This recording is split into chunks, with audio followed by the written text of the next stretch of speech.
Yeah, I think the coaches, well, first of all, to your point of needing to do a case study, I mean, I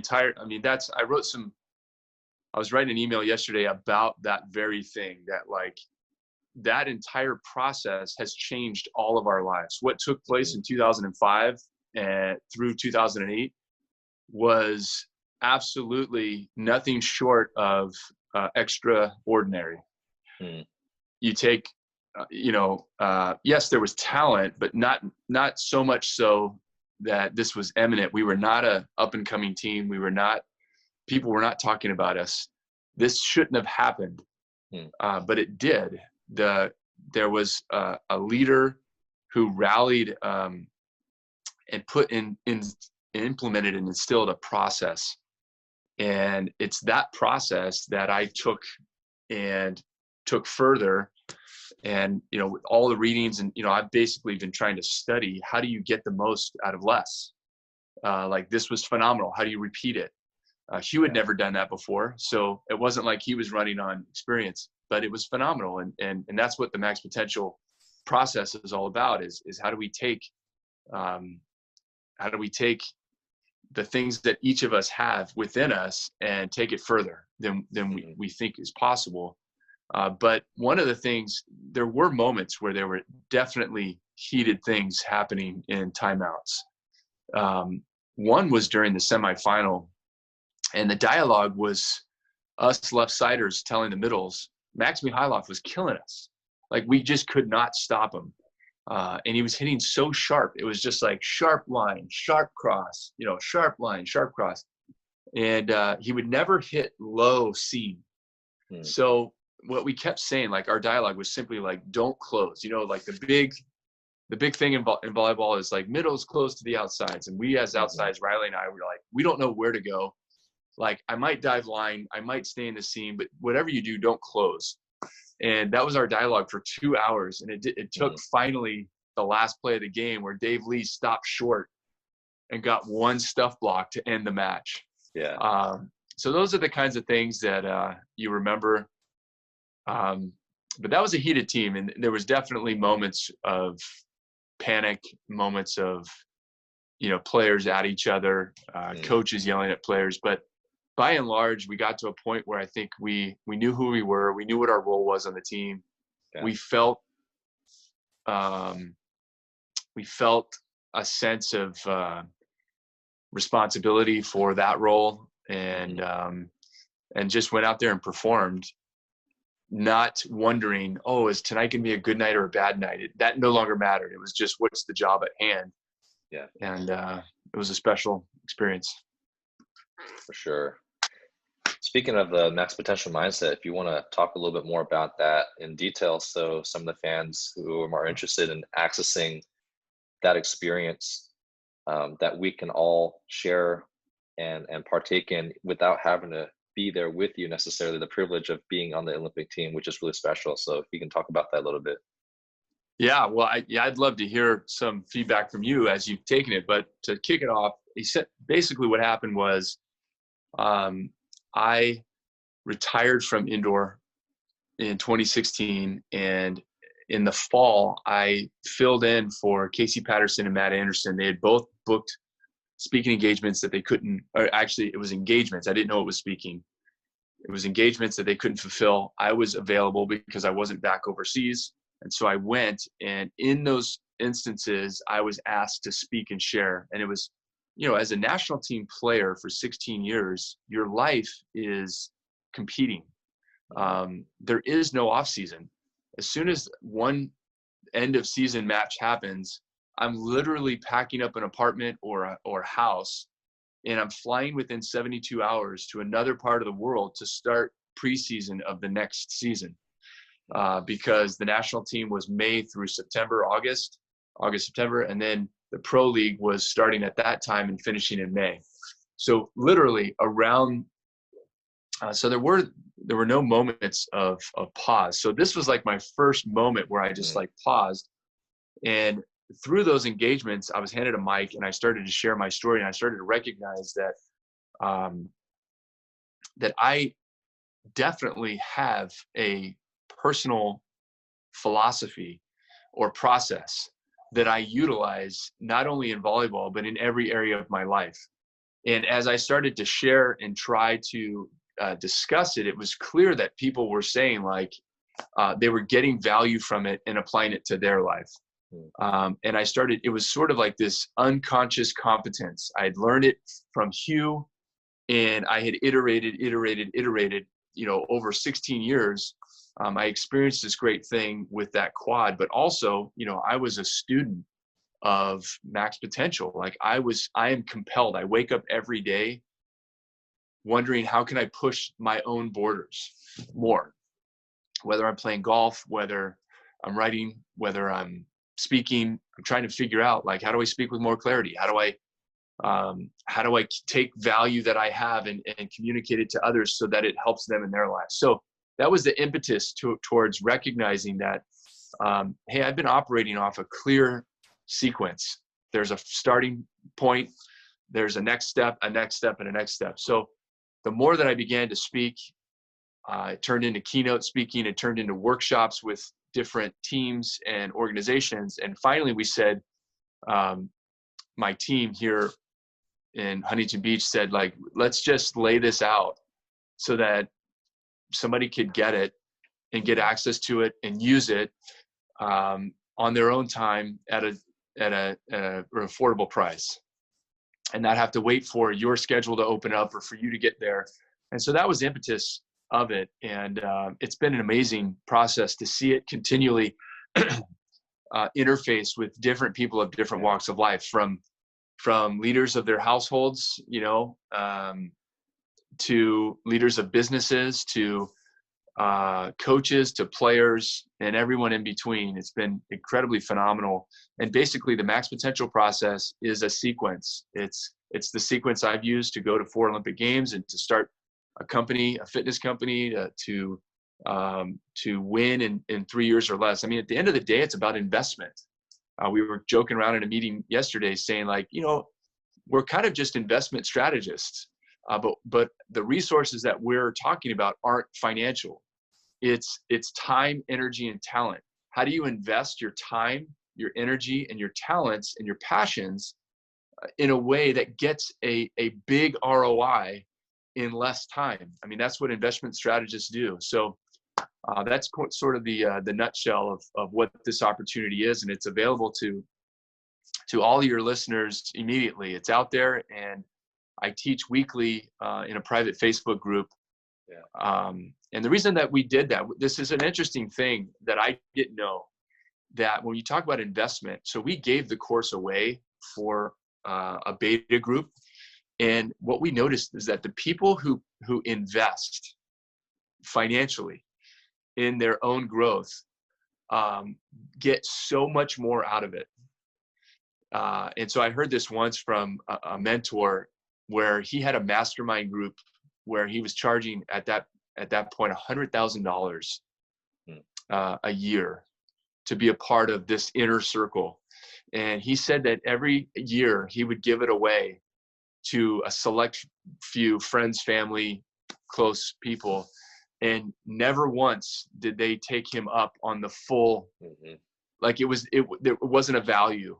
And so we've recognized that financial plus the private Facebook group, we're basically saying, like, look, there's the person that we want to work with. The person that this is for is a person that's ready to push their limits. They've reached the point where they've said, I'm ready for a guide. I'm ready for a team to be around me to go. I want to go. I want to discover this untapped potential. And so that's who we're looking for. Awesome. So true. There's another YouTube trainer that I follow, Paul Favorites, who's James Harden's personal trainer and a bunch of NBA guys. And he always talks about, when he built his business in under 5 years, from working in a garage to having his own facility to having a facility at his house. I mean, his growth is incredible.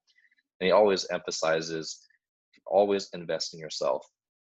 And that can look like anything. It could be financially, it could be time, like you said, it could be your talents. But how can you grow yourself first? Because you are your best product. And then from there will come the success and great things. And then the author of Rich Dad, Poor Dad always talks about pay yourself first. And when I first read that as an early 20s guy, I always took it literally, like put money in the bank. But I realized he meant expand. Whatever you do to grow yourself, that's the number one thing. Yes. Yeah. So tell me, how's the course been for you? You know, I just started it. I've actually been spending a lot of time rereading the ebook, just kind of diving that. I want to kind of use that to preface, but I've really enjoyed the Facebook engagement. For me, it's been so much about story and the community of Facebook, but just getting some of those weekly inspirational notes and touching back and reading upon that. So I haven't gone through the whole thing yet. Actually just started, but I've really been diving deep into some of those Facebook talks. And yeah, there's a thought leader prevalent today that has quoted saying that we often overestimate what we can do in a year, and we underestimate what we can do in 10. And I think by and large, what I'm noticing across the board, when people say that, yeah, I want to do this thing, but I don't have time, or I'm lacking the motivation, I'm noticing that they don't have clarity yet. They don't have clarity on, they haven't put it on the wall yet. This is my target. This is where I'm going. And what I've noticed is that when you identify your target and you commit to it, you prepare your mind to go all in and be process driven, then the process can be fairly simple. It wasn't like rocket science what we did in 2005 to 2008. But every action that we did was leading towards the end goal of winning the 2008 Olympic Games. And so when you have that sort of focus and disciplined thought, disciplined action, that's what leads to incremental growth.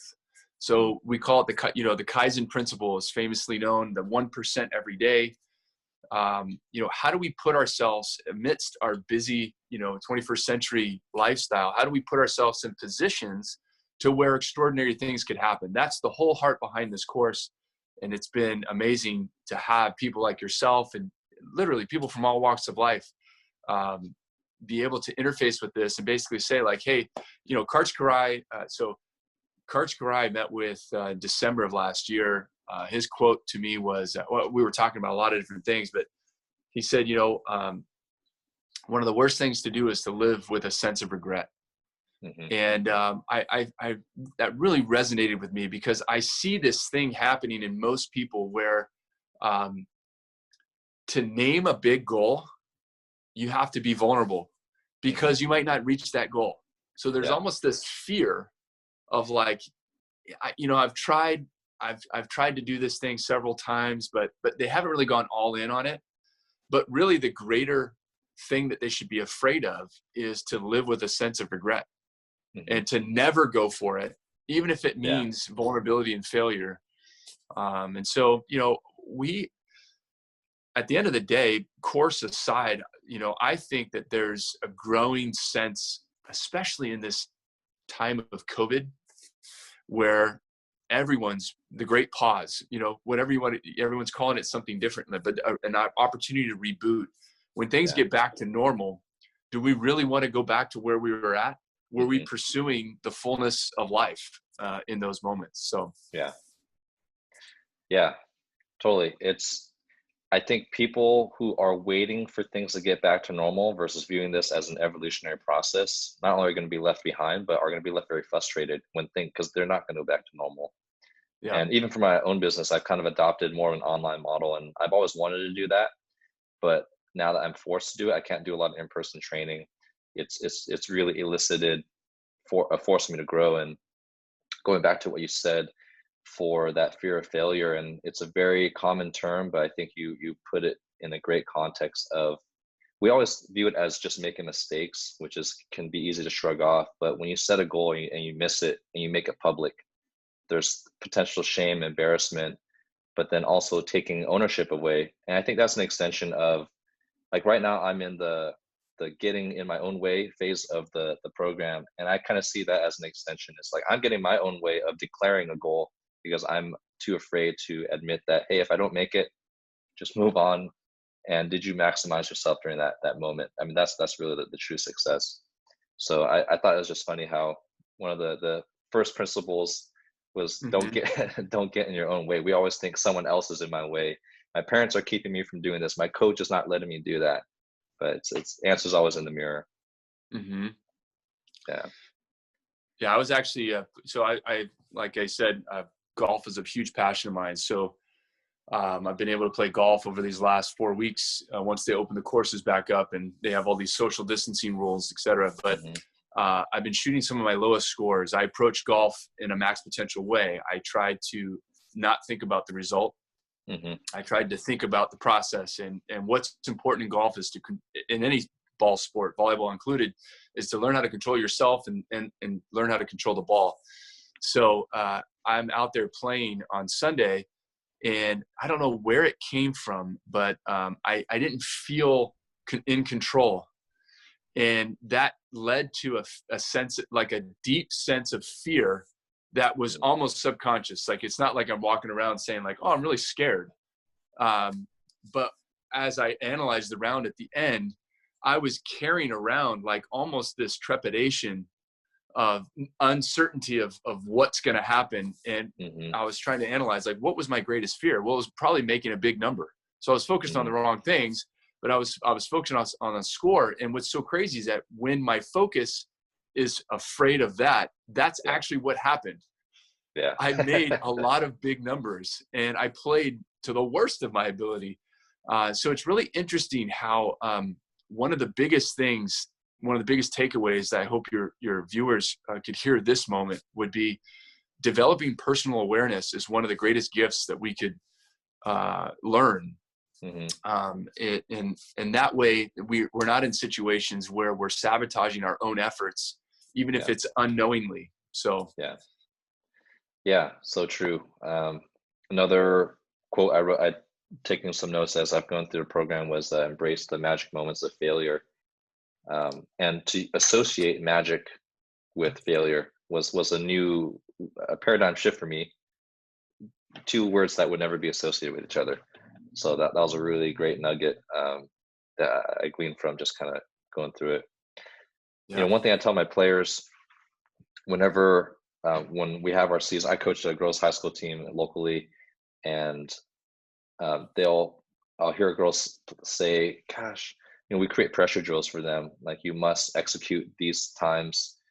You must call the ball 5 times every time you pass, otherwise you automatically lose the big point, for example." And then the girls sometimes will say, "Gosh, I played so much better at the open gym last weekend." And then there's one time where I just stopped practice. I was like, "Okay, let's talk about that. You probably did play better." And then we'll talk about, well, how was the pressure? How was this? How was that? How was that? So how do you translate that freeness of open gym, of not worrying about, because in open gym you're not keeping score, right? You're just playing, you're having fun, you're being free, your body's knowing what to do without the pressure of the end result. And Mhm. so bringing that process oriented mindset into practice, how do we play with that same sense of freedom as we do in open gym, but under pressure now? Mm, that's great. Yeah, what I would add to that would be, in my own journey, I was never the most confident Mm. person in my own skills and abilities, but I was one of the most competitive. Mm. And what I learned was that when I was hyper focused on competing, then I wasn't shackled by technique. Like, am i Mm. am I passing perfect? And so it was almost a way in which to prioritize the things that are going on internally. Mm. I hated making mistakes. um, all these different things that we can, like, sort of hyper think about, and it could distract us. But what I found was, as I learned to channel that competitive drive, um, it sort of helped rank the thoughts that are coming in view. Mm. Obviously, when you're competing, so that value that you're trying to instill of calling the ball 5 times is basically communication. Am I making it aware? Am I working well with those around me? Um, if I said that I'm going to block line, did I actually block line? So all the things that you would be, maybe, instead of it being a fear-based situation of just like, oh shoot, I play so much better when I'm free. what I would encourage is try to figure out how to channel, when you are free, what are you thinking about? Hmm. I would probably venture to guess that most athletes desire to win really badly. And so if you want to come out on top, you want to win the point, put your energy there and let that sequence and rank the things that are going through your mind. Trying to be perfect is selfish. Hugh McCutcheon pointed that out for me, is just basically like, Reed, what are you trying to be perfect for? Like, that's just for you. We're not asking you to be perfect. We're not putting that expectation on you. So that's just you. When you make a mistake, when you sit there and ruminate about it, you're taking away from the team. So please don't do that anymore.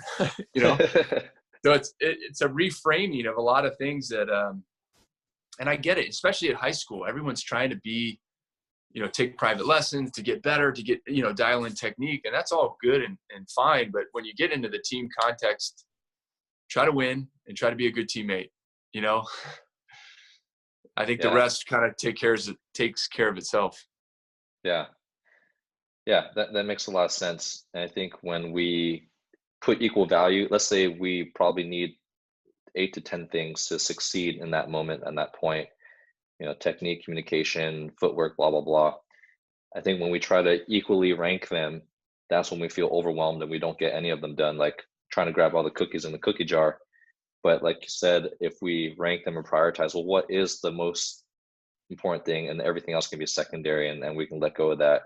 And that's a really, really important mindset to take on. Prioritize your goals, even in moments, not just long-term goals, but what is your momentary goal? How can I rank those? Yeah, that's a really great point and a great distinction that, there are moments, a lot of moments in practice where it's technique focused, where you have to put the result aside. So when I'm trying to learn a new footwork pattern, I am absolutely not worried about the score. And I'm trying to evaluate, the score for me is, did I do the new action or not? Mm-hmm. But there are moments, especially on the beach, where, because we dictate what we're doing in practice, and a lot of times where you'll have to shift. And so there'll be a communication with my partner, where Dave and I will be, let's say we were working on delay blocking and hiding. So we're basically trying to pigeonhole ourselves into one technique. And then we reach a point in practice where we have to say to each other, okay, we did that. That's great. We're entering into a wash drill. Let's put all technique aside for the moment. Let's try to bring that in. We're aware of it, but let's try to channel and improve our skill of competing right now. Let's just go out and play. So, having those moments are really important. And I think it's the wrong thing to do to only be technique. And then in the games, you're all competing, because competing is a skill in and of itself. So knowing what you're trying to channel as a group is really important. Yeah, absolutely. And we can look forward to seeing Reed and David play in the future. I'm so excited to see you guys compete together some more.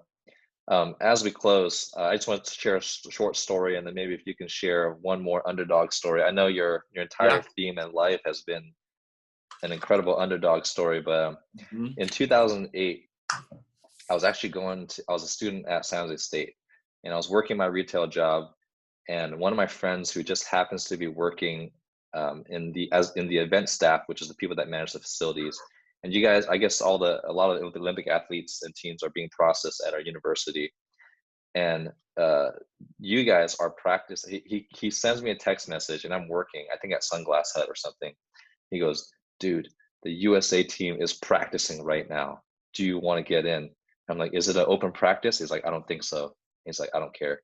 So I asked my boss if I can leave, and luckily she's cool, and I'm a pretty good worker, so she's willing to do me this favor. So I drive all the way from Fremont, which is 30 minutes, and he sneaks me into the private practice, and I'm able to sit and watch you guys for a good 2 hours, and then I get my crusty ball, waiting for you guys to sign it. And it's just me and like 2 other people that he was able to sneak in. And I remember Hugh was a little upset, but he was so focused on practice. He's like, how'd you guys get in? I'm like, I kind of point at my event staff. And then practice. I've never met anybody. Maybe Clay at one of the World League, like when you guys played China in San Jose. Um, and so I was a little intimidated. I was young. I was like 22. And the first person that came up to me was Marv Dunphy. And of course, he has these American flag pins in his pockets ready to hand out to anyone who's watching. So he's like, thanks for coming out here. And then after that, Gabe Gardner, all the guys continued to voluntarily come up and say hi. I mean, just a really great group of guys. And I remember you're definitely my favorite guy on the team at that time. So we had a chance to talk. And as I was walking away, you continued the conversation and you stayed after and talked with me and my teammate for like 20 minutes. And I always really appreciated that about you, that you took the time to talk to just a regular guy at such an important moment. I mean, you had every reason to go home, take a shower, and just think about the Olympic preparation. And we talked about, I had my San Jose State club shirt that I put on just to come to the practice, and you asked me about the team. But yeah, that's just one story I wanted to share with the fans about you and my first interaction with you, which I always really appreciated. Oh, that's great. What a great story. Yeah, I thought, it's funny because I thought you looked familiar. I don't know that I remember all of that, but yeah, I mean, one of the great things about volleyball is that there's no, I guess certain guys have superstardom, but I mean, it's not a big sport here, so there really is this community vibe. And I think that actually goes back to its roots. It was invented within the YMCA with the single goal to get people together in community and to get them moving physically. That was the goal. And it just seems like that thread that's been in the DNA of volleyball. It's maintained sort of that vibe. But yeah, there's been, that was processing for an Olympic Games is an exciting time. Yeah. And I'm glad that you were able to get in. That's cool. And what's funny was I was especially intimidated by Riley Salmon because, having a big tattoo on his arm, but as you guys are doing an out of system drill, coach bounces from the baseline, setter runs, sets up against a triple block. And before the drill starts, Riley is already talking trash. He's like, I'm going to go OT on these bitches. And then it's just going back and forth. And you guys are arguing ref calls in practice. Oh, and my gosh. And I love that. I was like, wow, these guys are competitive. And then after the team practice is over, you and Rich Lamborn are working on free ball passing.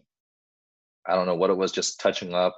And we're still getting feedback from Ron Larson. I forgot who was entering for you guys. But just I gleaned so much from watching you guys, other than just crushing the ball, but just the moments of personality and character that really showed to the top passers in the world, still working on their touch and their rhythm together and getting feedback from the coaches. So that was really great. Yeah, he and I, we were obviously teammates for years, roommates for a while.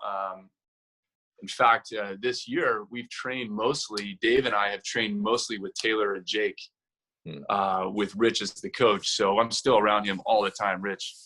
But he and I would have developed it's almost like BP, batting practice for baseball. So suspends, developing just really simple touch and feel and grooves. It's almost like we're grooving to the point where, in an Olympic Games, like in 2012, let's say, we would get there like an hour and a half, 2 hours before the whole team, and everybody would just go to the locker room and nobody's getting ready 2 hours before. So, cards are being played and stuff. Well, he and I would be ready to go out to the court. So we would go and take the court, he and I and the doc. So Dr. Bill Stetson, he would be the catcher, and Rich and I would just spin to each other for 20 minutes, and we would ramp up intensity and just sort of get that groove. And that really served us really well.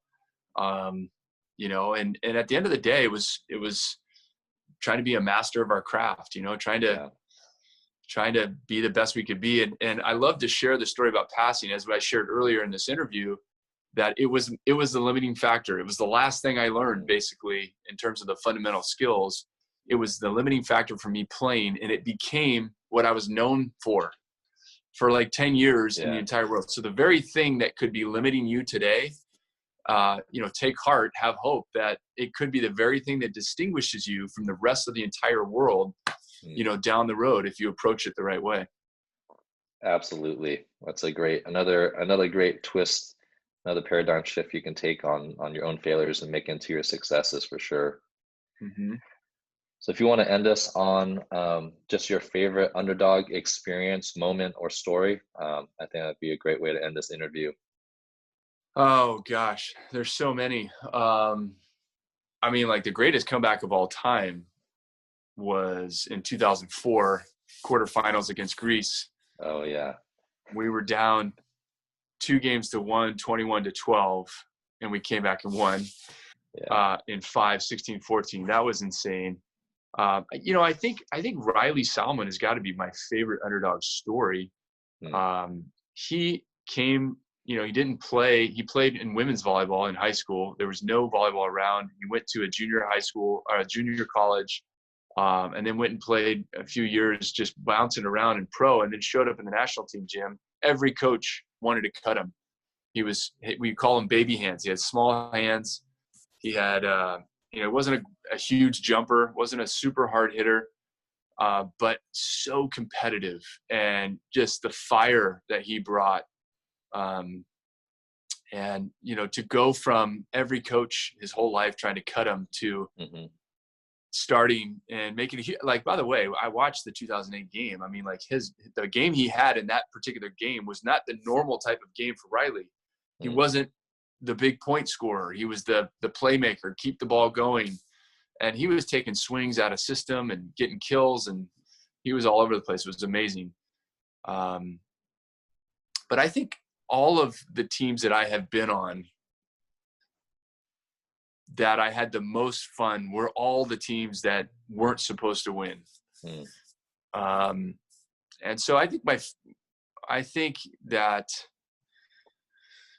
when I went from Russia to Turkey, I think that was one of my favorite moments that season. So what happened was I was one of the highest paid players in the world.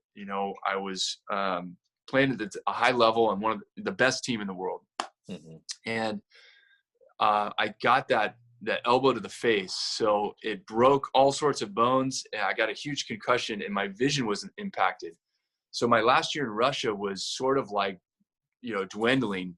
I was trying to fake it till I made it. I couldn't necessarily track the ball, but here I was trying to pass. And I kind of fell out of sorts with Alekno. I was one of his favorite players one year, and then he and I were at odds because I skipped a weight session to be at an OBGYN. It was this weird thing. And he basically said, I signed a contract with you, not you and your family. I was like, no, actually, that's where we're going to disagree. When you sign a contract with me, you're signing it with my whole family. So I left Russia, not happy. And I went to Turkey, and now I'm in this league that's not as prestigious, and it's, and I'm on this team that we're all just a bunch of scrappers. So I'm kind of a playmaker, not a big, I'm not a huge point scorer. I'm not creating something out of nothing. I needed a setter to make things happen, right? To get me a fast ball and one-on-one, and that's where I was going to thrive. But it became very clear early on in that year that if I didn't become a different player, we weren't going to win. If I didn't start to expand my circle of comfort of going for broke at 12 feet, at being okay with a higher, taking responsibility at the service line, saying I got to serve like Clay now. Yes, I was a green light guy, but we always had Clay. But now I was going to have to become Clay from the service line. So all of these different tweaks had to take place for me to sort of recognize that, if we're going to win, if we have any chance, I'm going to have to be more aggressive. I'm going to have to be okay with taking on more risk. And we were in CEV, which is one below Champions League. So we were in the European Cup. We made it all the way to the finals. Ended up winning. I won MVP. That might have been my only I've earned MVP awards before, but to me, that was like when it actually meant something. It wasn't just like we don't want to give this other guy too many awards, so we're going to give Reid an award. And I took great pride in that because it wasn't, I had to get uncomfortable. I had to step outside of, and it wasn't expected. This team from Turkey wasn't expected to win this thing. So that was probably a fun underdog story that might provide some hope to, again, some of your listeners that, the blue chip moments. I was never a blue chip guy. I was never the guy that was supposed to go to 4 Olympic Games. I was never the guy that was supposed to start for 14 years or win that CEV. And, how do you take ordinary people to extraordinary experiences? It's quite, you can engineer it. There is a science to it. It's systemic.